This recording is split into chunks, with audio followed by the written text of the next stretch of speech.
হে welcome, কি অবস্থা বস? সব ভালো তো? ভুলে ঠুলে যাচ্ছ না তো? আবারও চলে এলাম তোমাদের আজকাল তাজা নতুন টাটকা ভিডিও নিয়ে। আর এই দিনটা ছিল খুবই স্পেশাল, কারণ আমার চাইল্ডহুড ফ্রেন্ড বাবলু ও কিনেছিল নতুন একটা স্কুটি, যার কালারটা লুকিংটা এতটাই গ্ল্যামারিশ ছিল না, ধারণার বাইরে। অবশ্যই ওর ভালো লেগেছিল বলেই কিনেছিল।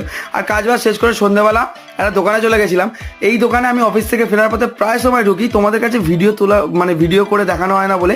তাই আজকে ভাবলাম যে একটুখানি দেখাই তোমাদেরকে যে কেমন লাগবে। আর ওই যে পুচকে পুচকে ছোটো ছোটো জিনিসগুলো ছিল, ওগুলো জানিয়ে অবশ্যই কমেন্ট করে যে কী জিনিস। নানান ধরনের মাছ ছিল, পাখি ছিল। তো আমি সব ভিডিওটা দেখালাম না, নেক্সট দিনকে দেখাবো। আর তারপরে যখন বাড়ি গেলাম আমি তো পুরো অবাক, কারণ একটা আনএক্সপেক্টেড ডিশ ছিল। হ্যাঁ, ভেবে যাইনি যে বাড়িতে হবে বিরিয়ানি। মা রান্না করেছিল। মা যখন বিরিয়ানি রান্না করে পুরো মানে কি বলে, এত অসাধারণ। একটা চিকেন মাটন কোনো বিরিয়ানি না, ফিশ বিরিয়ানি, যেটা আরও সুস্বাদু ছিল, মানে আরও দারুণ খেতে ছিল।